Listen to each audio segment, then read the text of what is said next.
ভোটের সময় যত এগিয়ে আসছে এবং যারা বিশ্বাস করছেন যে ভোট হবে, তাদের সকলেরই প্রশ্ন যে এই ভোটের ময়দানে আওয়ামী লীগ এবং তাদের যারা সহযোগী লোকজন রয়েছেন, প্রায় অর্ধেক ভোটার যাদের মনের মতো প্রার্থীদেরকে নির্বাচনের বাইরে রাখা হয়েছে, তারা আসলে কাকে ভোট দেবে?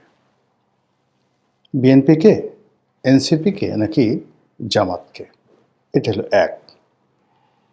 ২ নম্বর হলো কেন তারা ভোট কেন্দ্রে যাবে? এখানে স্পষ্টতই আওয়ামী লীগের সভানেত্রী এবং দলের যারা নেতাকর্মী রয়েছেন শীর্ষ পর্যায়ের, তারা ইতিমধ্যে স্পষ্ট জানিয়ে দিয়েছেন যে আওয়ামী লীগকে যদি ভোটের বাইরে রাখা হয়, তাহলে এই ভোট নিয়ে আওয়ামী লীগের কোনো মাথা ব্যথা নেই এবং আওয়ামী লীগের যারা নেতাকর্মী রয়েছেন, তারা কোনো অবস্থাতেই ভোট কেন্দ্রে যাবেন না ভোট দেওয়ার জন্যে। তো এটা যদি হয়, তাহলে একটা ভয়াবহ বিপর্যয়ের কারণ ঘটাবে। এর কারণ হলো যে আমাদের দেশে এখন যেভাবে নির্বাচন হয়েছে, গত কয়েকটি নির্বাচনে, সেখানে ভোট কেন্দ্রে ভোটারের যে উপস্থিতি, এটা একটা বিরাট সমস্যা।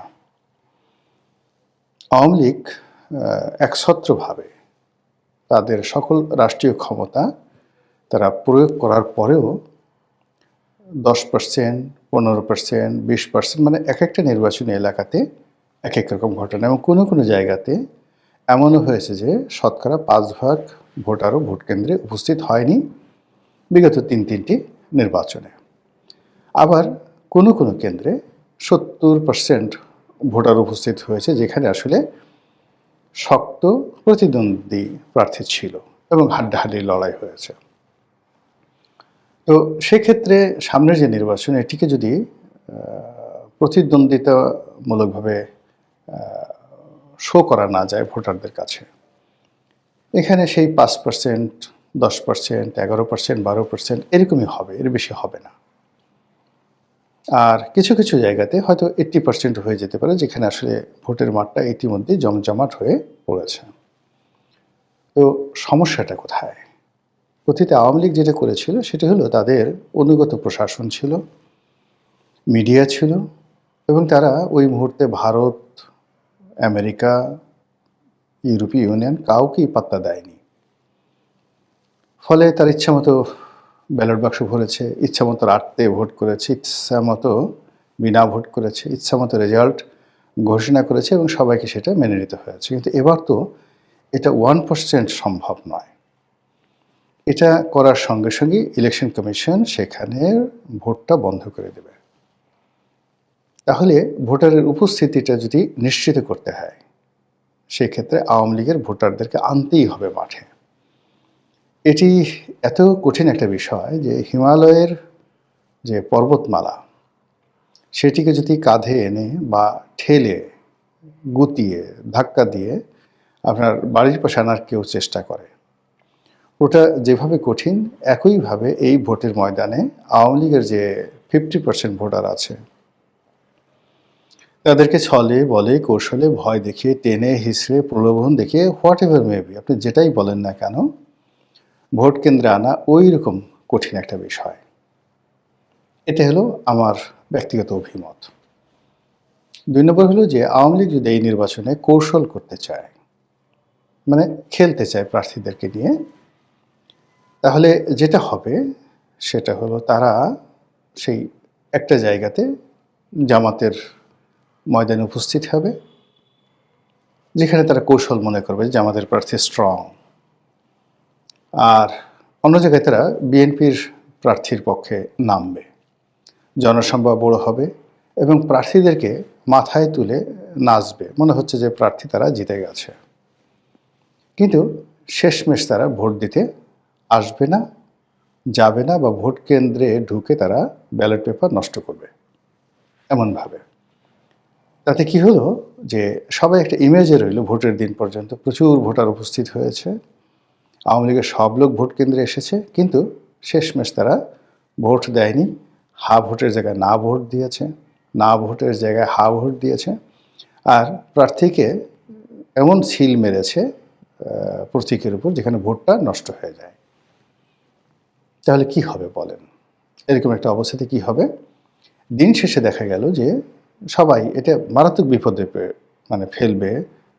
নির্বাচন যারা অনুষ্ঠান করছে তারা দেখলো যে ইলেকশন কেন্দ্রে প্রচুর ভোটার ভোট কেন্দ্রে গেল, তারা ধরে নিল 60%, 50% ভোটার কালেকশন হয়েছে, অতএব সিল পিটানোর দরকার নেই। কিন্তু দিন শেষে গুনে গুনে দেখা গেল 5%, 6%। তখন নিজের গালে চড় থাপ্পড় কিল ঘুষি মারা ছাড়া তাদের আর কিছু করার থাকবে না। এই গেল দ্বিতীয় অপশন। এবং এই কাজগুলো করা কিন্তু এত সোজা না। আওয়ামী লীগের যে চাণক্য নীতি, সেই চাণক্য নীতি যদি পরিপূর্ণ বাস্তবায়ন তারা ঘটাতে পারে, তাহলে সেক্ষেত্রে কেবলমাত্র এটা ঘটানো সম্ভব।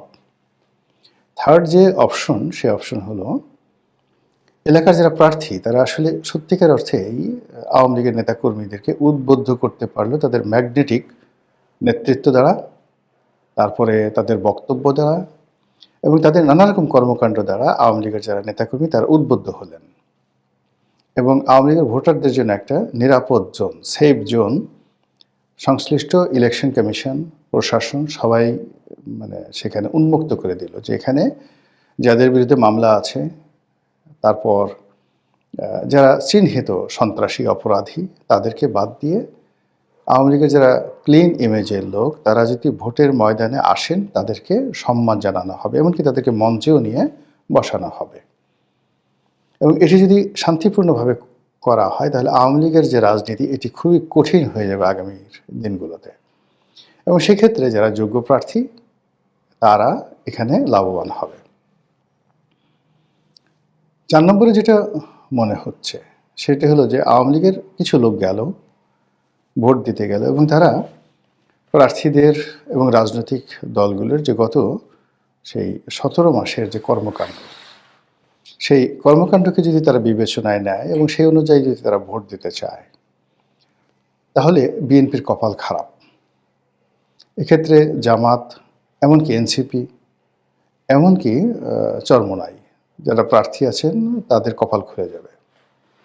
এর কারণ হলো এই দলগুলো জাতীয় পর্যায়ে, যেমন জামাত জাতীয় পর্যায়ে আওয়ামী লীগকে হিট অ্যান্ড হার্ট করে তেমন কোনো কাজ করেনি। তারপর যে সকল মব হয়েছে সেগুলো মব হয়েছে, সেই মবের জন্য পরোক্ষভাবে জামাতকে দায়ী করা হয়, কিন্তু প্রত্যক্ষভাবে এর সঙ্গে জামাত ছিল এটা লোকজন দেখেনি। কিন্তু সে তুলনায় পথে ঘাটে মাঠে হাটে বাজারে যদি মবের হিসাব করা হয়, কারা বেশি মব করেছে, কারা চাঁদাবাজি করেছে, কারা আওয়ামী লীগের নেতাকর্মীদের বাড়িতে হামলা করেছে, মামলা দিয়েছে এবং তাদের ব্যবসা প্রতিষ্ঠান দখল করেছে ইত্যাদি, যে পথে প্রান্তরে যে ডাটাগুলো, তথ্যগুলো আছে, এগুলো যদি ভোটাররা বিবেচনা করেন সেক্ষেত্রে মানে একটি বিশেষ দলের কপাল পোড়ার সম্ভাবনা অনেক অনেক বেশি। আবার অন্যদিকে মানুষের মন তো নরম হয়ে যায়। তো মানুষের মনকে নরম করার যে জামাতি কৌশল রয়েছে, সেই কৌশল যদি তারা কাজে লাগায়, তারপরে ভালো ব্যবহার করে, তাদেরকে আশ্বাস দেয়, ভরসা দেয়, সেক্ষেত্রে আওয়ামী লীগের যারা ভোটার তারা যদি ভোট দিতে চান, ভোটের ময়দানে রীতিমতো বিপ্লব হয়ে যাবে।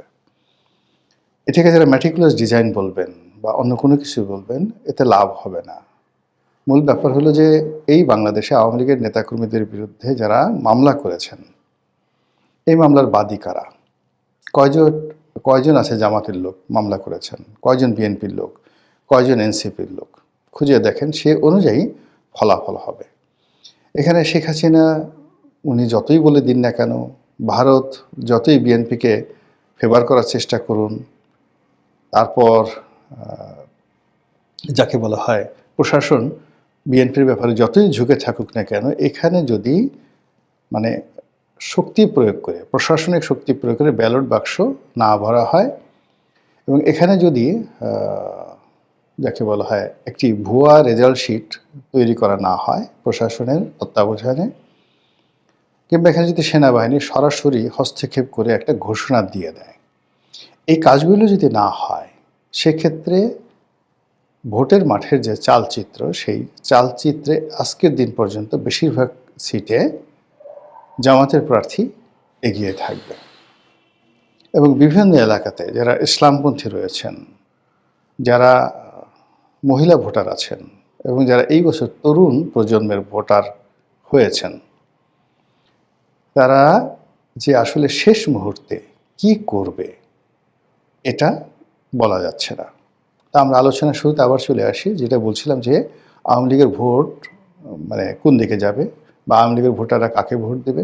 স্পষ্টতই বোঝা যাচ্ছে যে গত 17 মাসে বিভিন্ন এলাকাতে তারা যাদের দ্বারা জুলুমের শিকার হয়েছে, অত্যাচারিত হয়েছে, যে সকল চাঁদাবাজ চিহ্নিত সন্ত্রাসী তাদের বাড়িঘর লুটপাট করেছে এবং এলাকাতে দাপিয়ে বেড়াচ্ছে, তাদেরকে আওয়ামী লীগের লোকজন ভোট দেবে না।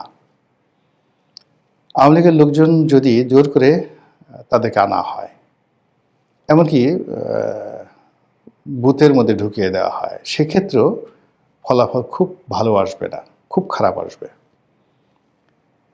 আবার দ্বিতীয়ত যেটা আছে সেক্ষেত্রে হলো যে আওয়ামী লীগ এই মুহূর্তে কেন ভোট দেবে না। প্রথমত হলো দল মাঠে নেই, তাদের নেত্রী দেশের বাইরে, এবং এই প্রথমবারের মতো ব্যালট পেপারে নৌকা নেই। এটি যে কোনো আওয়ামী লীগের লোকজনের জন্য অবমাননাকর। ফলে তাদের যদি মানে পিত্তি থাকে, আমরা বলি না যে লাশ শরণ থাকে তোর পিত্তি নেই, তো পিত্ত থাকে বা পিত্তি থাকে, তাদের যদি ন্যূনতম চেতনাবোধ থাকে, মর্মবোধ থাকে, মানবিক বোধ থাকে, তাহলে এটাকে তারা একটা অপমান হিসেবে মনে করবে, এই জন্য তারা ভোট দেবে না। আবার উল্টোটা হতে পারে, কেন ভোট দেবে? এখানে এক নম্বর হতে পারে যে তারা মনে করতে পারে যে আসলে আওয়ামী লীগ খারাপ করেছে, এই জায়গা থেকে তাদের বের হয়ে আসতে হবে, শেখ হাসিনা ভালো কাজ করেনি, এই বোধ যদি আওয়ামী লীগের নেতাকর্মীদের মধ্যে আসে, তারা ভোট দিতে পারে। আরেকটা দিতে পারে, সেটা হলো যে যেভাবে অতীতের সংখ্যালঘু সম্প্রদায়দেরকে জিম্মি করে ভয় দেখিয়ে মানুষ ভোট আদায় করেছে, ঠিক এইবারও একই কায়দায় সেই ব্যবস্থা করা যেতে পারে। তাদেরকে ভয় দেখানো হতে পারে এবং সেইটা ভয় দেখিয়ে আসলে আওয়ামী লীগের যদি সেই নিজেদের ভোট 30%, অন্যান্য মিলিয়ে আরও 15%, 50% ভোটের একটা অংশ আনার চেষ্টা করা হতে পারে ভয় দেখে, কিন্তু এটা ভালো ফলাফল আনবে না। এটা হয়তো 2%, 3% লোকের জোরাজুরি করে আনা যেতে পারে, কিন্তু বদনাম ছড়িয়ে পড়বে, সিরিয়াস বদনাম ছড়িয়ে পড়বে। এবং আজকের দিন পর্যন্ত ভোটের যে মাঠ, সেই মাঠে জোরাজুরি করার কোনো স্কোপ নেই। এখানে নেতাকর্মীদের মধ্যে, প্রার্থীদের মধ্যে উত্তেজনা আছে, প্রতিযোগিতা আছে, কিন্তু ভোটারদেরকে ভয়ভীতি দেখানোর মতো অবস্থা বর্তমান প্রশাসনের আন্ডারে, সরকারের আন্ডারে এখনো পর্যন্ত আমরা সেটা দেখিনি। তো দেখা যাক।